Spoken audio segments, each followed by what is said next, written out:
너무 좀 길게 가고 있는 것 같습니다. 1년이 벌써 이제 2월 달 되면 1년이 다 돼 가는데 1년이 넘어도 쉽게 끝날 것 같지를 않고 올 1년은 그래도 좀 고생을 해야 되지 않을까 할 정도로 지루하고 답답한 일상이 계속되고 있습니다.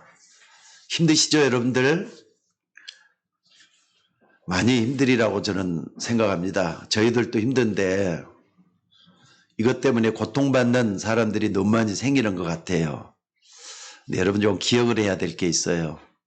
근데 코로나19가 여러분들로 하여금 실패 문이 될 수가 있고요. 또 성공의 문이 될 수가 있습니다. 또 실패의 원인이 될 수가 있고 성공의 원인이 될 수가 있다는 거 잊지 말았으면 좋겠어요. 왜냐하면 어려움이 올 때 많은 사람들이 무너지기 때문에 그래요. 근데 참 성도들은 어려움 당할 때 힘을 얻고 또 일어서기 때문에 그래요. 그래서 믿음의 사람들이 꼭 좀 기억해야 될 게 있습니다. 그게 뭐냐면 현실과 언약이에요. 하나님의 말씀과 현실을 어떻게 생각하십니까, 여러분들? 때로는 말씀이 너무 내 현실과 너무 맞지 않다 이렇게 생각할 때가 참 많이 있거든요. 사실 이 언약과 현실이 맞다고 여러분들이 긍정적으로 받아들이면서 나아가는 믿음, 축복인 줄 믿으시기 바랍니다. 여러분들이 절대적으로 믿어야 될 게 뭐냐면요, 하나님의 말씀은 절대 불변의 진리다. 이걸 붙잡고 있으셔야 돼요.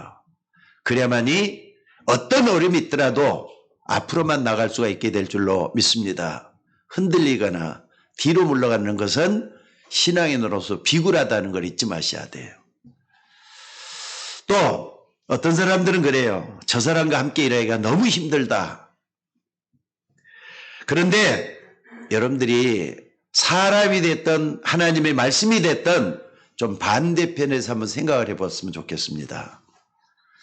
반대편에서 생각을 해보면은 나는 분명히 저게 틀린 것 같은데 다른 사람이 볼 때는 틀리지 않고 맞는 말일 수가 있는 거지 않습니까? 안 그렇습니까? 아니, 하나님이 왜 저 사람을 만나게 했을까? 또 하나님이 왜 이곳에 있게 했을까? 하나님 편에서 한번 생각을 해봐야 될 줄로 믿습니다. 사실 우리는 이런 잠깐만 생각을 해도 이 짧은 생각 속에 많은 응답이 들어있다는 걸 여러분들이 금방 알게 될 줄로 믿습니다. 사실 우리는 세상 살면서 안 좋은 일이 생길 때가 참 많거든요. 그래서 여러분 자신이 이걸 보면서 어떻게 생각을 하느냐, 참 내가 안 좋은 것이지 다른 사람이 볼 때는 안 좋은 일이 아니라 괜찮다고 생각을 하는 것도 있지 않습니까? 내가 느끼는 건 주관적인 거, 다른 사람이 볼 때는 객관성이 있단 말이에요. 그래서 여러분들이 좀 폭넓게 다른 사람들은 어떻게 생각할까? 근데 그것보다 더 중요한 게 뭐냐? 하나님이 이것을 어떻게 생각할까? 이걸 볼 수 있는 눈이 열려져야 된다는 사실이에요. 왜 그러느냐? 여러분들이 언약과 현실이 맞지 않다고 생각하는데 이걸 볼 수 있는 눈이 있으면은 굉장한 것들이 보이게 되기 때문에 그렇습니다. 평소에 생각할 때 말이죠. 나는 내 삶은 하나님과 도무지 맞지 않는 것 같아. 그래갖고 포기하는 사람들이 의외로 많아요. 몇 번 생각하단 말이죠. 난 하나님을 못 믿겠어. 말씀을 못 따라가겠어. 이러면서 포기를 해버려요. 그러면은 다 끝나는 겁니까? 나하고 저 사람하고 안 맞다. 또 나하고 이 교회가 안 맞다. 그 직장하고 나하고 안 맞다. 그러면은 누가 틀렸겠습니까? 인간 중심의 생각은 어디까지나 주관적인 것이라는 걸 잊지 마셔야 될 줄로 압니다. 그래서 여러분들이 뭘 봐야 되느냐? 갑자기 이런저런 생각을 하다가 홍해 앞에 설 때가 있잖아요. 이것은 어느 누구에게든지 다 똑같습니다. 위기가 찾아와서 말이죠. 내가 어떻게 할 수 없는 그런 정에까지 부딪힐 때가 있다는 뜻이에요. 여러분들, 지금 이스라엘 백성들이 이렇게 되니까 어떻게 했다 그랬습니까? 대성통곡을 하면서 원망 불평이 다 튀어나왔다 그랬어요. 앞으로도 갈 수 없고 또 뒤로도 물러설 수가 없는 그런 지경이 와 있어요. 이를 갖다 뭐라 그러죠? 조금 어려운 말로는 진퇴양난이라 그래요. 진퇴양난, 앞으로도 나갈 수 없고 또 뒤로도 물러설 수 없다 그래서 진퇴양난이라 그러지 않습니까? 근데 진퇴양난, 그 말이 맞는 겁니까, 여러분들? 여러분들 신앙인에게 있어서 진퇴양난 인정하지 마셔야 돼요. 여러분, 진퇴양난은 없습니다. 그냥 앞으로만 나가면 될 줄로 믿으시기 바랍니다. 여러분들, 길은 오직 하나여야만 돼요. 홍해를 건너가든지 아니면 홍해 앞에서 죽든지 이걸 택해야 된다 이 말이에요. 아니 목사님, 그래도 그렇지. 아니 이스라엘 백성들 한번 봐보세요. 다시 또 옛날로 뒤돌아가서 애굽인에게 붙잡혀가지고 노예 생활을 또 해야 되는 겁니까? 요걸 영적으로 한번 봐보세요. 예수 믿는 사람이 예수 안 믿고 다시 세상으로 돌아가가지고 세상에 했던 그 노예 생활을 또 해야 되느냐? 그겁니다, 지금. 사실 이스라엘 백성들이 진퇴양난에 놓였다 생각하는 이유가 있습니다. 지금 홍해 바닷가 바로 앞에까지 왔잖아요. 근데 요 뒤에 보니까 뒤로는 애굽 사람들이 특별병거 600승이라 그랬어요. 그리고 모든 병거를 동원해 갖고 쫓아오고 있단 말이에요. 그러니까 진퇴양난 말이 나온 거 아니겠습니까? 근데 더 중요한 것은 이 3절에 보니까 지금 애굽에 뭐라고 하느냐? 하나님이 말씀을 하시는 거예요. 바로가 길이 막혔다. 지금 이스라엘 백성들은 광야에 갇혔다. 이렇게 바로가 이스라엘 백성들에 말할 거라는 것을 모세에게 하나님의 말씀을 또 하시잖아요. 여러분들, 모든 병거 그리고 특별병거 600승이라 그러면은요, 전 애국 기마병들을 전부 다 동원한 식이 되는 거지 않습니까? 그런데 이스라엘 민족 앞에는 뭐가 앞으로 나갈 수 없도록 뭐가 갇혀 있다고요? 홍해가 가로막혀 있다 이 말이에요. 홍해를 어떻게 건너갑니까? 불가능한 거지. 지금 말이죠. 수백만의 이스라엘 백성들이 앞을 향해서 나오고 있는데 홍해가 가로막혔단 말이에요. 어떻게 해야 되는 겁니까? 그래서 사람들이 이거 갖다 진퇴양난이라고 표현을 한 건 줄로 압니다. 여러분들, 그러나 길은 하나밖에 없다고 믿으셔야 돼요. 갈 수도 없고 뒤로 가서도 안 된다 이 말입니다. 그래서 믿음의 사람들은 절대로 그렇게 말해서는 안 된다는 걸 잊지 마셔야 돼요. 여러분들, 그 믿음을 오늘 다시 한번 확인할 수 있는 여러분이 될 수 있기를 주의 이름으로 축원합니다. 어떻게 하느냐? 그냥 가는 거예요. 왜냐? 애굽에서 나와서 가나안 땅에 가는 것은 하나님의 뜻이니까 그렇습니다. 우리나라에도 말이죠, 순교자들이 참 많이 있습니다. 주기철, 손양원, 또 이렇게 현상봉, 이런 사람들이 우리나라 일제시대를 거쳐서 6.25 때 거쳐서 많은 순교자들이 생겼어요. 그럼 순교자들이 말이죠, 어떻게 해서 순교를 했겠습니까? 고민하다가 내가 죽을 수도 있겠구나, 아니 피해갈까 고민하다가 죽음이 맞이하게 된 겁니까?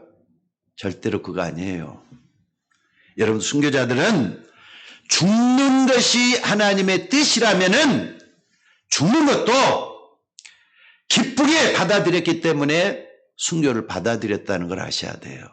그래서 신앙에 영웅들이 있었기 때문에 한국 교회가 이렇게 바뀌어진 것이다, 잊지 마셔야 돼요.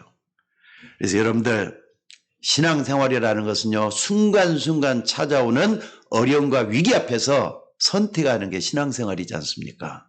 안 그렇습니까? 그래서 여러분들이 오늘 또 하나님의 뜻이라면은 그것을 목숨 걸고 할 준비를 하는 것이 참된 신앙이라는 것을 잊지 마셔야 될 줄 압니다.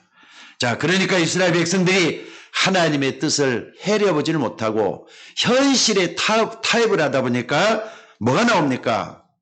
하나님의 말씀은 안 보이는 거예요. 그리고 뭐가 보이느냐? 사람의 말만 자꾸 여기저기 들려오는 거예요.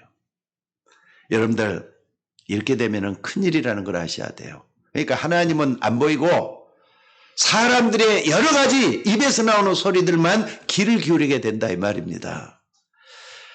여러분들 신앙생활을 하는 가운데 우리에게 어려움이 찾아왔다, 위기가 찾아왔다, 홍해 앞에 선 거라고 생각을 해보셔야 돼요.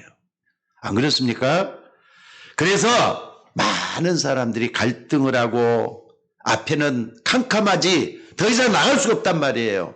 뒤에서는 애국 군사들이 막 쫓아오지 사람의 소리만 들려오는 겁니다. 그래서 오늘 성경에 뭐라고 기록됐느냐? 그들이 두려워했다 그랬어요. 그것도 말이에요. 심히 두려워했다 그러잖아요. 여러분들, 여러분 앞에, 여러분 인생 앞에 말이죠. 죽음이 찾아왔다. 그럼 어떻게 해야 되는 겁니까? 적어도 여러분들은 신앙인이잖아요. 예수 믿는 신앙이란 말이에요. 죽음이 찾아왔다. 죽음이 왔어요. 그럼 어떻게 하는 거죠? 죽으면 돼요. 몸부림칠 필요도 없어요. 죽으면 된단 말이에요. 아니 죽는 게 아니라 사실은 뭐 하는 거죠? 천국으로 이사 가는 거잖아요.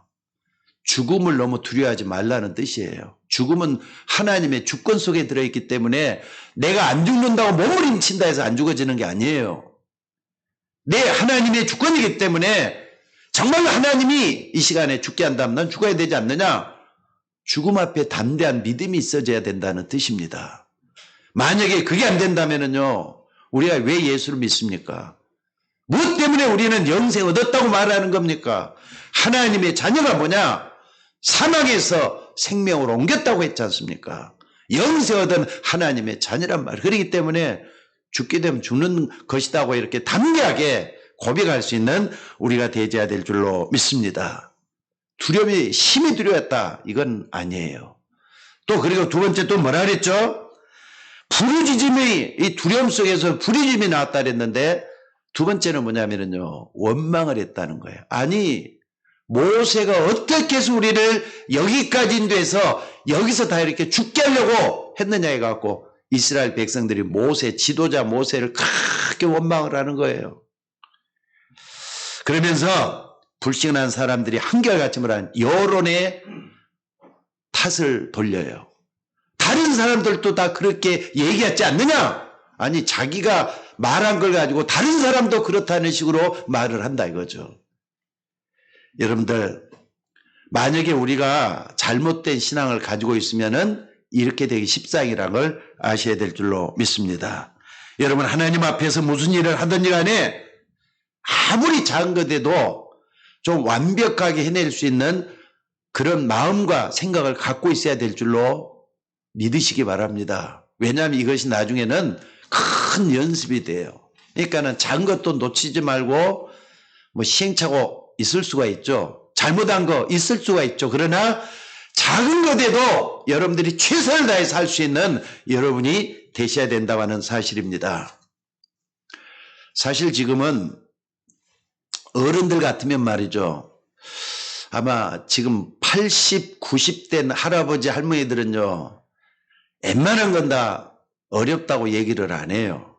왜냐하면은 6.25 세대는 벌써 이제 뭡니까?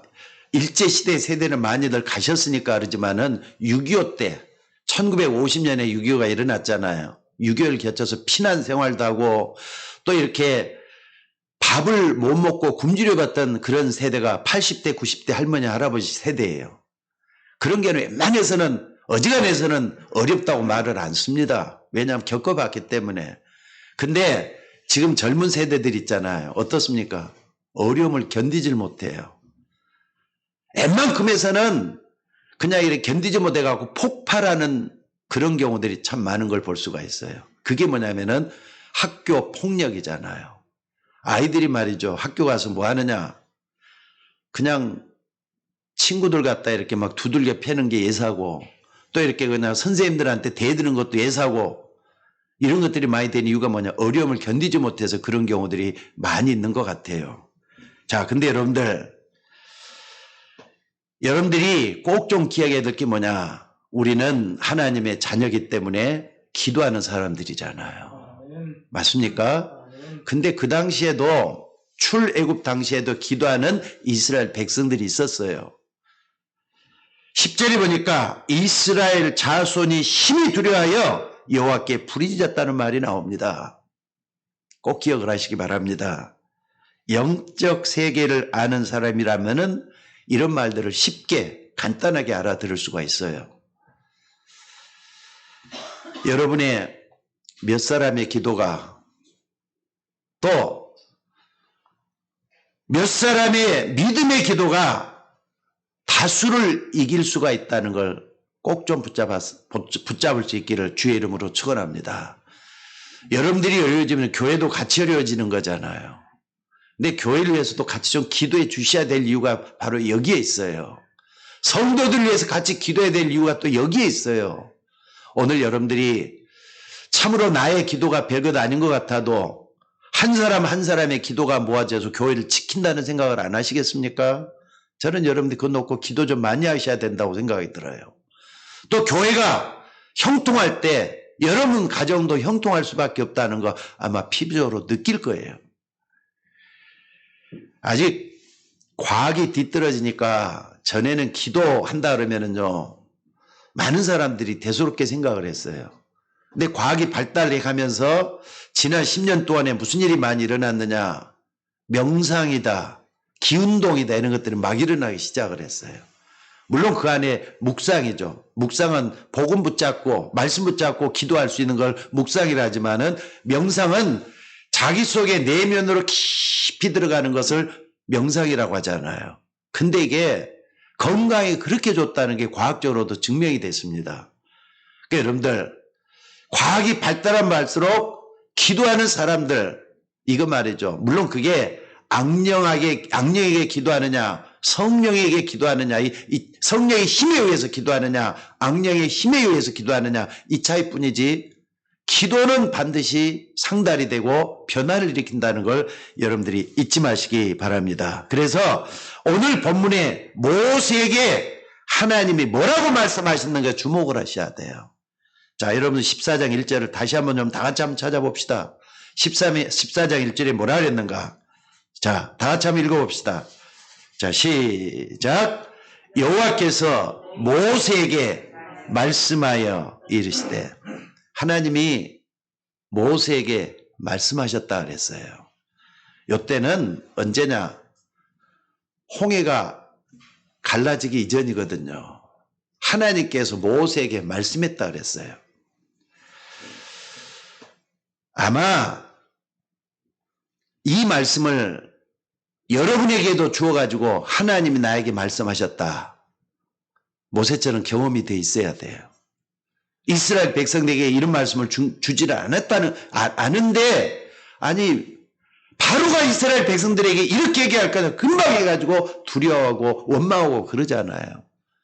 근데 모세에게 이 말씀을 했다. 근데 모세는 여러 가지 시행착오를 통해서 그동안 하나님의 말씀을 불신앙했던 그런 때를 지나가지고 지금은 하나님을 제대로 믿는 역사가 일어났잖아요.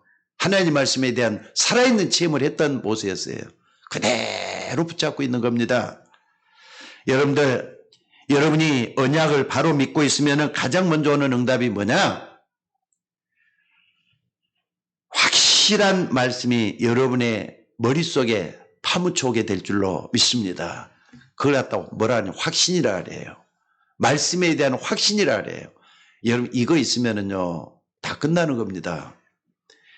지금까지 모세가 경험했던 하나님, 지금까지 하나님이 함께 하셨는데 지금도 이렇게 나에게 말씀하시는구나. 여러분 성경에서 누구에게 말씀하셨다 할 때는요 기도 가운데 말씀이 나타나는 거예요. 기도 하나도 아는 사람들이 하나님 말씀을 논할 자격도 없는 사람들이에요. 근데 기도하는 사람들이 하나님의 말씀을 어떻게 받아들이느냐? 기도해 본 사람들은 알 수가 있어요. 아니 불신자에게도 말이죠. 귀신이 응답해 주는데 믿는 신자가 여러분 다 따라줘 봅시다. 말씀은 하나님이다. 요한복음 1장에 분명히 말씀을 했어요. 태초에 말씀이 계시니라. 이 말씀이 하나님과 함께 계셨으니 이 말씀이 뭐라고요? 하나님이시다. 믿으셔야 돼요. 믿습니까? 이걸 100% 믿으셔야 돼요. 그렇기 때문에 이걸 딱 믿는 사람들은요, 이걸 붙잡고 기도하는 겁니다. 그럴 때 하나님의 음성이 나에게 레마로 부딪혀오기 시작을 해요. 여러분, 이게 여러분을 변화시키고 응답의 역사가 일어난다는 걸 믿으시기 바랍니다. 그래서 여기 1절에도 확실한 말씀을 주셨는데, 자, 어떤 일이 일어났느냐? 하나님께서 모세에게 계속 말씀을 하시기를 4절에 뭐라 그랬느냐? 여호와 하나님께서 일부러 바로의 마음을 강팍하게 하셨다는 말씀이 나와요. 그래서 말이죠. 어떡합니까? 이스라엘 백성들을 쫓아서 병거 600승과 모든 병거를 데리고 이스라엘 백성들은 막 이제 뒤쫓아서 잡으러 온다 이 말이에요. 또 8절에 보니까 여호와 하나님께서 일부러 바로의 마음을 강팍하게 해서 움직여냈다고 또 말씀을 하고 있어요. 이것도 반복적으로 2번이나. 그러니까 여러분들 성경에서 이렇게 반복해서 기록이 되어 있을 때는 분명히 하나님의 중요한 사인이 들어있는 거잖아요. 안 그렇습니까? 하나님 지금 무엇 때문에 이러시는 겁니까? 그동안에 하나님은 이스라엘 백성들이 400년 동안이나 어려운 가운데서도 기도했거든요. 400년 만에 하나님께서 행동화시키는 게 바로 출애굽 사건이잖아요. 그러면서 이스라엘 백성들을 노예 상태에서 해방시키겠다고 하나님이 좀 의도적으로 모세를 통해서 이스라엘 백성들을 통해서 출애굽시킨 거지 않습니까? 이걸 붙잡을 수 있는 여러분들이 되셔야 돼요. 그렇기 때문에 하나님의 계획이 분명히 들어있다. 여러분들이 붙잡으셔야 될 줄로 믿습니다. 그러니까 우리가 하나님의 축복을 받으면은 혼자서 누구든지 날뛰고 너무 좋아하는 그런 사람이 있는데 사실 하나님의 축복이 있을 때도 여러분들이 많은 걸 생각하면서 좀 겸손했으면 좋겠어요. 분명히 하나님의 축복도 여러분에 오게 될 줄로 믿습니다. 그러나 우리에게 하나님의 축복이 달아올 때는 항상 하나님의 의도를 깨닫고 하나님이 세계를 구원하기 위해서 나를 축복해 줬다. 분명히 하나님이 이런 경우도 있다. 이걸 붙잡을 수가 있어져야 돼요. 또 반면에 나에게 큰 어려움이 왔다. 뭔가 하나님이 나에게 좋은 걸 주시기 위해서 이 시험을 주시는구나. 이렇게 생각하면서 하나님의 뜻을 찾아낼 수 있는 여러분이 되셔야 될 줄로 믿습니다. 그러니까 모든 걸 다 하나님 편에서 현실을 볼 수 있는 눈이 열려져야 된다는 뜻입니다. 저도 신앙생활 한 지 얼마 안 되는 초신자들도 지금 여기 계시거든요. 그런 분들은 어려움이 올 때 좀 담대했으면 좋겠어요. 또 뿐만 아니라 자신 있게 말씀을 붙잡았으면 좋겠다는 뜻입니다. 그러니까 오늘 여러분들 이런 응답이 확실치 않는 사람들은 조금만 변화가 오고 또 뭡니까? 바뀌어도 말이죠. 흔들리게 되는 그런 경우들을 많이 볼 수가 있지 않습니까? 자, 그런데 오늘 여러분들 하나님은 여기서 뭘 했느냐? 사실 홍해가 육지로 변했잖아요. 쫙 갈라져가 홍해가 육지로 했잖아요. 그 과정을 딱 보면서 홍해 사건 처음부터 끝까지를 한번 봐보세요. 하나님은 지금 이렇게 갈라내시는 겁니다. 신자와 불신자를 갈라내고 애굽 사람과 이스라엘 백성들을 갈라내고 믿음 있는 사람과 믿음 없는 사람 하나하나 분명하게 말씀하고 있는 분별하고 있는 이런 모습을 여기서 볼 수가 있다는 뜻입니다. 그러니까 쉽게 말하자면은 하나님이 부르신 사람 또 하나님이 사람이 살아가는 역사 속에서도 사실 보면은요 하나님이 잠시 쓰는 사람이 있어요. 또 장기적으로 쓰는 사람이 있어요. 또 하나님이 영원토록 쓰는 사람이 있어요. 우리 서울 예인교회 성도들은 하나님이 영원토록 쓰시는 여러분들이 되셔야 될 줄로 믿습니다. 여러분들 우리는 문제가 생기거나 갈등이 생기나 이렇게 될 때 뭘 알 수 있느냐? 그 사람의 본성을 알 수가 있지 않습니까? 또 교회도 마찬가지예요. 교회도 보면은 교회가 어려움을 당하고 위기를 당했을 때 사람들의 본성이 많이들 나타나는 걸 볼 수가 있습니다.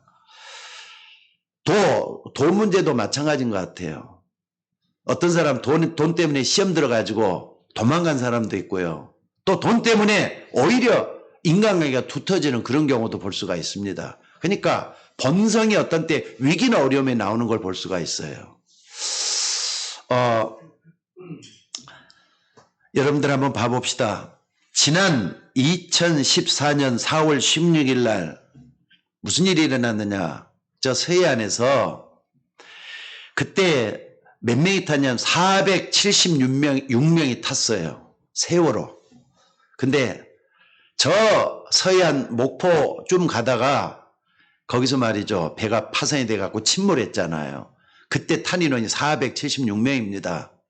근데 거기에 학생들이 몇 명이 탔느냐? 325명이 다 탔어요. 325명이. 근데 거기서 많은 학생들이 죽었잖아요. 침몰해가지고 침몰한 뱃속에서 다 빠져서 죽었단 말이에요. 근데 안타까운 건, 아니 안타까운 게 아니라 이건 좀 몹쓸 일이죠. 이제 배가 점점 물속에 침몰해서 들어가고 있는데 구조선을 보냈단 말이에요. 근데 제일 먼저 구조선을 여러 군데를 띄웠는데 제일 먼저 타고 온 사람 구조선 속에 누가 있었느냐? 선장인 이준석 씨가 들어있었어요. 그것도 팬티만 입고 나왔단 말이에요. 도망 나왔어 결국. 다 빠져 죽는데 이렇게 나왔어요. 그러니까 이거 얼마나 그 사람 본성이 나타나는 겁니까? 더군다나 말이죠. 이때가 뭐였느냐? 왕살이 때래요. 왕살이라는 거냐면 살이라는 건 고기 잡는 사람들이 좀 안다네요. 근데 이 살이라는 것은 물에 그 간만의 차가 생기는 건데 태양과 그리고 또 달과 그 지구 간의 인력 있잖아요. 끌어당기는 힘에 의해서 바로 이렇게 물살이 빨라지고 느려지고 하는 것이 조수의 간만의 차가 생기는데 왕살이 때는 가장 물살이 셀 때라는 거예요. 근데 이걸 누가 제일 알아야 되느냐? 선장이 그걸 알아야 되고 두 번째는 항해사가 알아야 된다는 거예요. 근데 항해사가 그때 초보자였다는 겁니다. 그 선장이 이걸 가장 먼저 알고 말이 이걸 대비를 해야 되잖아요. 근데 조금만 키를 잘못 틀어도 배가 휙 뒤집어진다는 거예요.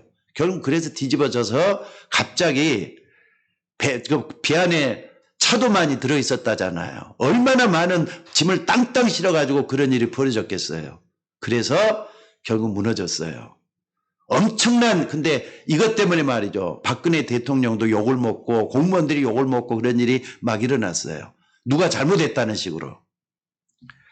참 본성 나타나는 것도 어쩔 수 없는가 봐요. 자, 그런데 그 이전에 5년 전에 어떤 일이 있었느냐. 저 미국에서 말이죠. 아마 여러분들 이게 영화로도 나왔으니까 아마 잘 알 수가 있을 것 같습니다. 뭐냐면은 허드슨 강의 기적이란 말 들어본 적 있죠? 허드슨 강의 기적이라는 게 있는데 저도 한 2번 봤습니다. 근데 2번에 봤는데 저 뉴욕 그 공항에서 비행기가 출발을 했어요. 2009년 1월 15일 날. 이게 영하 7도의 추운 겨울날이었다지 않습니까? 비행기가 말이죠. 그러니까 US 항공 소속의 1549편이라고 하는 비행기가 떴는데 뜨자마자 몇 분 안 돼가지고 5분인가 10분인가 됐는가 봐요.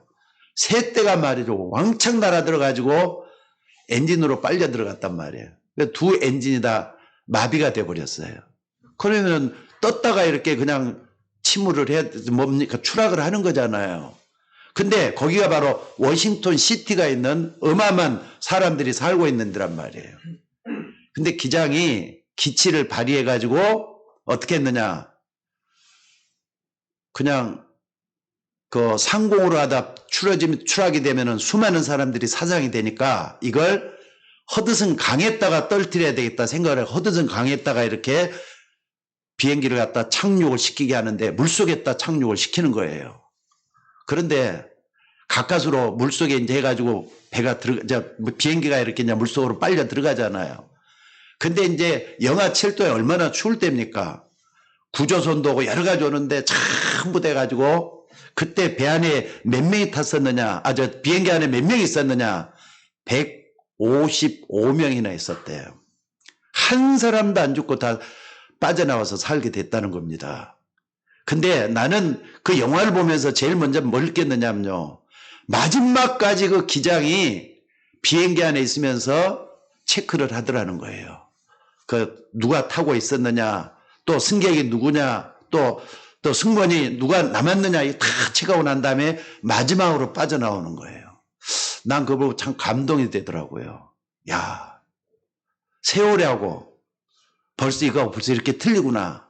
본성이 마지막 때는 이렇게 나타난다는 사실이에요. 오늘 여러분들 홍해 앞에서 사람들의 모습을 한번 봐보세요. 그 위기 때 사람들 본성이 다 나타나요. 모세는 어떻게 했고, 이스라엘 백성들은 어떻게 했고, 믿음 있는 사람들은 어떻게 했고, 또 뭘 추구하고 있고 다 나오잖아요.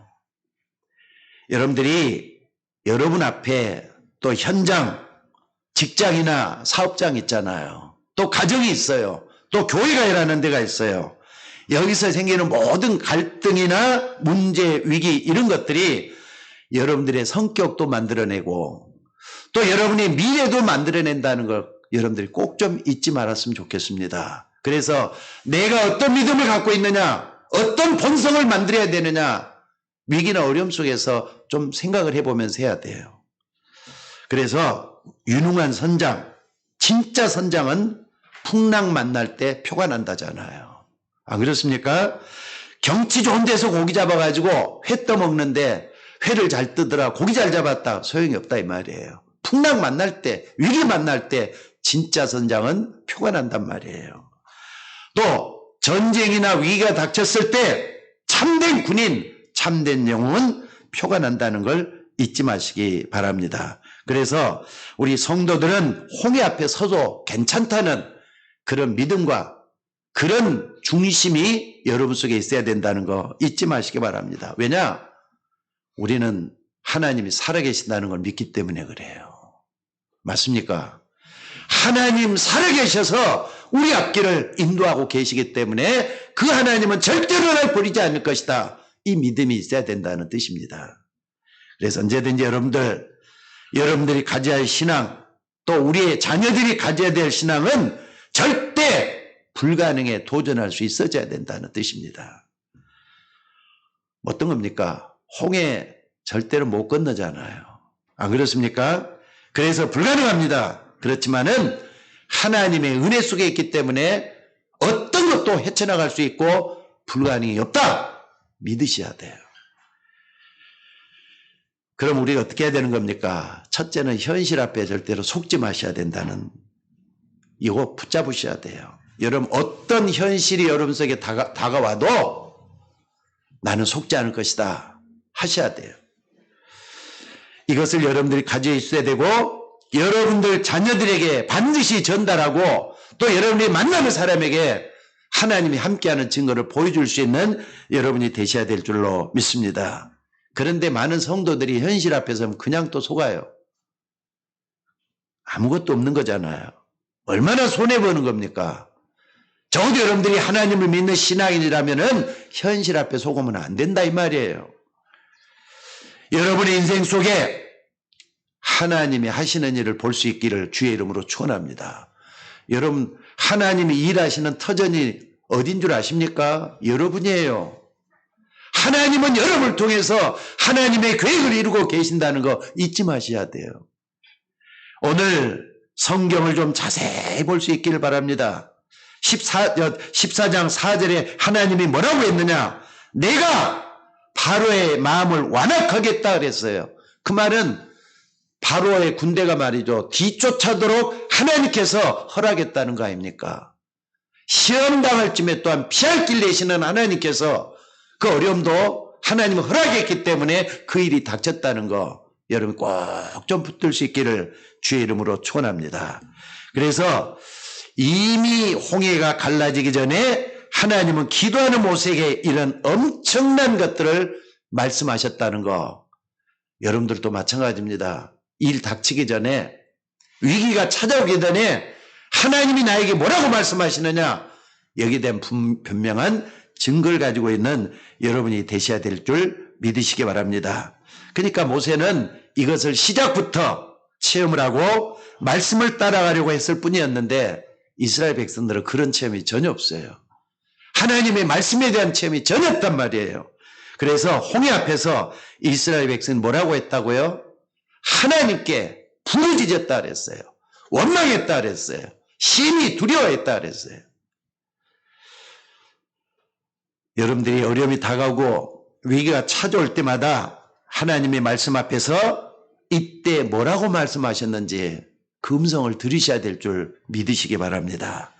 그래서 현실 앞에서는 항상 하나님의 말씀이 여러분을 지배할 수 있는 축복의 사람들이 되셔야 될 줄로 믿습니다. 그러니까는 말씀 앞에서는 우리가 된다면 두려울 게 없습니다. 불가능이 없다는 걸 믿으시기 바랍니다. 절대로 인정하지 말고 속지 말고 하나님 앞에서는 여러분들이 되시기를 주의 이름으로 축원합니다. 그리고 두 번째는 뭐냐? 오늘 하나님의 말씀을 믿는 모세가 뭐라고 했습니까? 불안에 떠는 이스라엘 백성들을 향해서 담대하게 뭐라고 했느냐? 하나님이 행하시는 걸 보라 그러잖아요. 하나님께서 어떻게 했다는 거 이미 10가지 재앙, 10가지 기적을 통해서 모세가 이미 체험을 하고 있던 모세예요. 이미 하나님의 말씀을 체험한 모세가 하나님의 말씀을 지금 백성들에게 증거하고 있지 않습니까? 그렇기 때문에 지금 하나님이 어떻게 행하실까? 그걸 바라보면서 뭐 하느냐? 기다리는 거예요. 그러니까 여러분 기다림을 잘 하셔야 돼요. 속지 말고 기다림의 축복을 누릴 수 있는 여러분이 되셔야 된다는 뜻입니다. 이 기다림은 막연하게 기다리는 게 아니에요. 하나님의 말씀을 제대로 누리면서 하나님의 능력을 믿고 의지하면서 마지막까지 기다리는 그게 중요하다는 뜻이에요. 그래서 13절에 뭐라 그랬느냐? 모세가 그러잖아요. 너희는 두려워하지 말고 가만히 서 있는 말씀을 붙잡고 가만히 서 있고 기도하면서 가만히 서 있는 걸 얘기한다 이 말이에요. 그래서 여호와께서 오늘날 너희를 위해서 행하시는 구원을 보라. 모세가 이스라엘 백성들에게 던졌던 메시지입니다. 여러분 이건 그냥 얘기가 아니지 않습니까? 두 번째 뭐라 그랬느냐? 너희가 오늘 본 애굽 사람을 또다시는 보지 못할 것이다. 그것도 뭐라? 영원히 보지 못할 것이다. 말씀을 들었기 때문에 말씀이 성취된 것을 믿는 모세가 이렇게 이스라엘 백성들에게 전하고 있다는 사실이에요. 오늘 여러분들 모세가 붙잡았던 그 언약을 여러분들도 붙잡고 성취될 믿음이 분명할 수 있는 여러분이 되셔야 될 줄로 믿습니다. 그래서 어떤 때는 참 감사한 게 말이죠. 말씀을 붙잡고 기다려 봤더니 솔직히 하나님께서 어떻게 역사했다는 게 조금씩은 보이잖아요. 이제 참 감사하더라고요. 지나봤더니 하나님의 역사가 일어난다는 뜻입니다. 여러분들 우리는 지금 몇 달 동안 계속해서 코로나 때문에 고통을 당해왔어요. 또 이것 때문에 답답하고 우울한 일상을 보내고 있습니다. 서두에서 말씀을 드렸던 실패의 원인이 될 수가 있어요. 그러나 성공의 문이 될 수도 있다는 걸 잊지 마시기를 주의 이름으로 축원합니다. 솔직히 말해 코로나 때문에 여러분들 바꿔진 거, 달라진 거, 받은 거 헤아려 보셔요. 요 때문에 인내도 기르고 있잖아요. 요 때문에 달라진 것도 분명히 있잖아요. 저는 코로나 때문에 참 많이 달라진 그런 부분도 붙잡고 있습니다. 내가 이렇게 되겠구나 붙잡고 있는 것도 있어요. 여러분들도 꼭 그렇게 하셔야 돼요. 코로나는 나에게 유익을 주시는 것이다. 유익을 주는 거다. 한번 생각을 좀 바꿔보시기를 주의 이름으로 축원합니다. 벌써 경고했던 거. 저는 나이가 지금 이제 67세가 되는데 이때 동안에 코로나를 처음 경험해 봤어요. 옛날에 흑사병이 있었다. 홍콩 독감이 있었다. 스페인 독감이 있었다. 말로만 들었지 나이가 직접 경험을 못 해봤거든요. 근데 지금 주변에서 사람들이 막 죽어가잖아요. 저 일본에서는 뭐 벌써 이렇게 뭐 엄청나게 지금 경제력이 떨어지고 미국에서도 그렇고, 근데 그것은 나에게 아직 일어나지 않았잖아요. 이것만 갖고도 하나님께 감사하셔야 돼요. 그러면서 뭐 할 수 있느냐? 이번 기회를 통해서 나는 달라질 것이다. 더 내가 지혜롭고 분명한 사람이 될 것이다. 이런 확신을 가질 수 있는 여러분이 되시기를 주의 이름으로 축원합니다. 특별히 이때는요, 종교뿐만 아니라 복음 가지고 있는 것도 많이 바꿔지고 있는 것 같아요. 또 이단들도 많이 드러나고요. 이단 가운데 신천지 드러났었죠. 근데 이번에 또 저기 열방 선교센터라는 데가 있었죠. 거기도 이단이거든요. 인터콥이라는 이단입니다. 근데 거기가 뭐냐면요,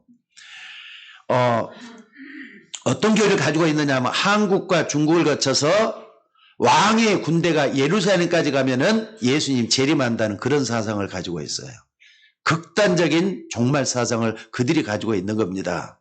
또 그러면서 코로나 백신에다가 빌 게이츠라는 마이크로소프트 회장 있잖아요. 칩을 심어놨대요.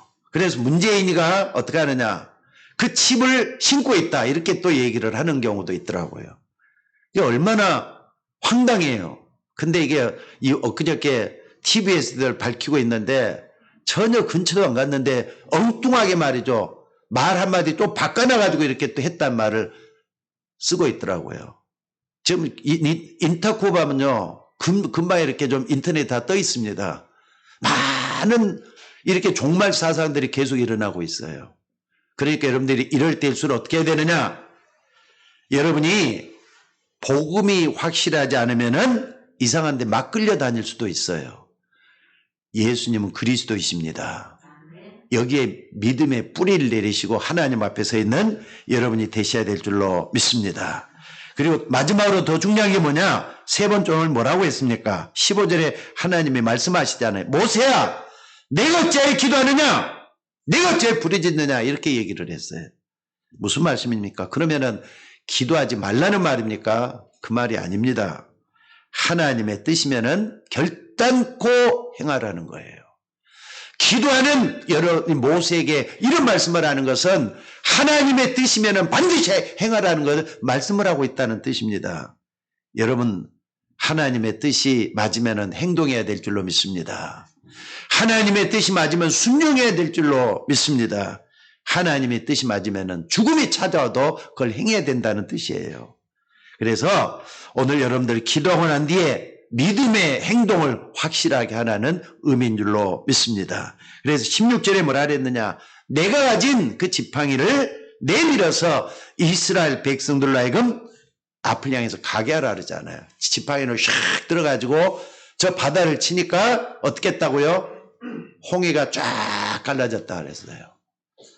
믿음의 사람 모세가 지팡이로 하나님의 능력이 나타나는 그런 순간이 됐다는 겁니다. 하나님은요, 여러분에게 큰 걸 요구하는 게 아닙니다. 모세가 가지고 있는 하잘것없는 지팡이도 하나님의 능력이 붙여지면은 홍해도 갈라는 하나님의 능력이 나타났다는 뜻입니다. 오늘 여러분들, 그러면서 16절에 뭐라 그랬느냐?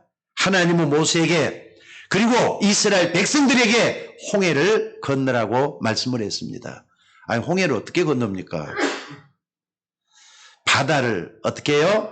육지같이 만들어서 홍해를 건너게 만들겠다고 하시는 하나님의 말씀이 여기 나옵니다. 근데 많은 학자들이 말이죠, 이거 가지고 왈구왈부해요. 제가 신학교 다닐 때 문희석 교수라고 구약학 유명한 구약학 교수거든요. 근데 이걸 가지고 할 때 무슨 말인지 못 알아듣겠더라고요. 현대 신학자들이 하는 얘기니까.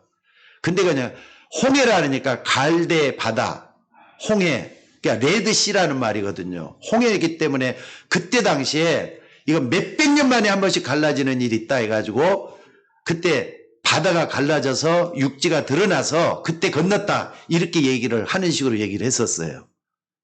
근데 여러분들 그거 맞습니까? 우리나라도 말이죠. 저 꼬치 해수욕장이라든지 또는 을왕리 해수욕장 가면은 간만의 차가 낮아서 가지고 겉으로 볼 때는 바다였는데 간만의 차가 낮아져 가지고 육지같이 돼갖고 있는 때가 있거든요. 그때 지나간다 이거죠. 이렇게 해석을 하는 신학자들도 있었어요. 아닙니다. 여러분들 다시 한번 봐봅시다. 4장 19절. 자, 출애굽기 14장 19절 한번 다 같이 한번 읽어봅시다. 자, 뭐라 그랬죠? 자, 시작. 이스라엘 진 앞에 가던 하나님의 사자가 그들의 뒤로 옮겨 가매 구름 기둥도 앞에서 그 뒤로 옮겨. 하나님은 홍해를 가를 때 하나님이 사용한 것은 뭐였죠? 주의 천사들이잖아요. 천사들을 보내가지고 분명히 바다를 육지로 만들었다는 말씀을 분명히 하고 있어요. 오늘 여러분들이 기도할 때 하나님은 천사를 보내서 하나님의 뜻을 이룬다는 걸 믿으시기 바랍니다. 그렇기 때문에 하나님의 말씀은 절대 불변의 진리예요. 그렇다면 이 말씀을 우리가 붙들고 기도할 때 여러분에게도 똑같은 일이 일어난다는 걸 믿으시기 바랍니다. 그래서 하나님이 기적이 일어날 때는 하나님은 반드시 천사를 파송하셔서 뜻을 이루셨다는 거. 성경 전체가 그 얘기를 다 하고 있어요. 무슨 말인지 알겠습니까? 아니, 초대교회가 말이죠. 당장에 베드로는 감옥에 갇혀 있어요. 게다가 야고보는 말이죠. 목이 잘려서 순교를 했어요. 그런 가운데 초대교회는 뭐 했다고요? 베드로를 위해서 한결같이 전혀 기도했다 그랬어요. 근데 하나님은 그 베드로를 구원하기 위해서 저 초대교회 성도들의 기도를 들으시고 헤롯의 목숨을 가져갔잖아요. 게다가 하나님의 역사가 일어나도록 만든 걸 여기서 볼 수가 있다 이 말입니다. 그래서 베드로가 거기서 어떡합니까? 감옥에서 말이죠. 기적적으로 빠져나오는 그 과정을 사도행전 12장에 그리고 있는 걸 볼 수가 있습니다. 오늘 여러분들 하나님은 모든 걸 끝내기 위해서 천사를 동원하고 바다를 육지같이 건너게 하시고 또 이스라엘 백성들이 적어도 말이죠. 400만 명 이상 돼요. 250만 명 이상 돼요. 이 많은 사람들을 끄집어냈다는 걸 여러분들이 잊지 마시기 바랍니다. 그리고 가장 중요한 그 뒤에 나왔어요. 후반부 안 읽었는데 정말 하나님을 믿고 이스라엘 민족들이 하나님께 뭐 하려고? 영광을 돌리게 하도록 하기 위해서 너희가 그들이 하나님이라는 것을 알도록 하기 위해서 이런 일을 행했다는 것을 말씀을 하고 있다는 사실입니다. 오늘 여러분들 왜 하나님께서 이스라엘 백성들을 홍해까지 끌고 가셨을까요? 그들을 통해서 하나님의 영광이 드러나도록 하기 위해서입니다. 하나님의 능력이 나타나도록 그들 하기 위해서입니다. 영적 세계를 제대로 알도록 하기 위해서 이스라엘 백성들을 끌고 왔다는 걸 잊지 마셔야 될 줄 압니다. 그래서 여러분들 이 홍해 사건 이후에 미리암, 모세 누이잖아요. 모든 백성들이 하나님을 찬양했다 그랬어요. 여러분들 정말로 의심하고 불안에 떨고 두려워하고 이런 것은 초보 때 나는 일이에요. 어려움 당할 때마다 그걸 뚫고 기도하면서 하나님 능력을 얻고 나중에는 미리암처럼 모든 백성들이 찬양했던 것처럼 찬양과 감사의 영광을 돌릴 수 있는 우리들이 되셔야 될 줄로 믿습니다. 요셉도 얼마든지 간증할 수 있는데 하나님의 능력과 은혜와 하나님의 영광을 돌리는 그런 역사를 했어요. 심지어 다윗 같은 사람은 마지막 때 말이죠. 성전 준비를 다 해놓고 이 모든 헌물들, 헌금들이 주님께서 주셨사오니 모든 걸 주께 영광 돌리나이다 하면서 하나님께 영광 돌리는 걸 볼 수가 있습니다. 오늘 여러분들 우리 모두는 어려울 때일수록 하나님의 영광의 역사가 일어나도록 기도하고 참으로 하나님의 역사를 체험할 수 있는 우리가 되어야 될 줄로 믿습니다. 너희는 가만히 있어서 오늘날 너희를 위해서 행하시는 여호와의 구원을 보라 그랬어요. 어렵고 힘든 위기 속에서도 우리는 모세처럼 이렇게 담대하게 말씀을 믿고 의지하면서 하나님의 역사를 이뤄내는 저와 여러분이 되셔야 될 줄로 믿습니다. 기도하겠습니다. 하나님 은혜와 사랑을 감사드립니다. 오늘 또 모세 앞서서 행했던 주의 천사들 참으로 아버지 하나님이여 출애굽 현장의 역사였던 주의 천사들을 파송하셔서 주의 종들의 사업장을 지켜주시고 주의 종들의 가정을 지켜주시고 인도하여 주옵소서. 이스라엘을 지키는 자는 졸지도 아니하시고 주무시지도 않는다고 했습니다. 말씀의 능력이 주의 종들에게 일어나게 하시고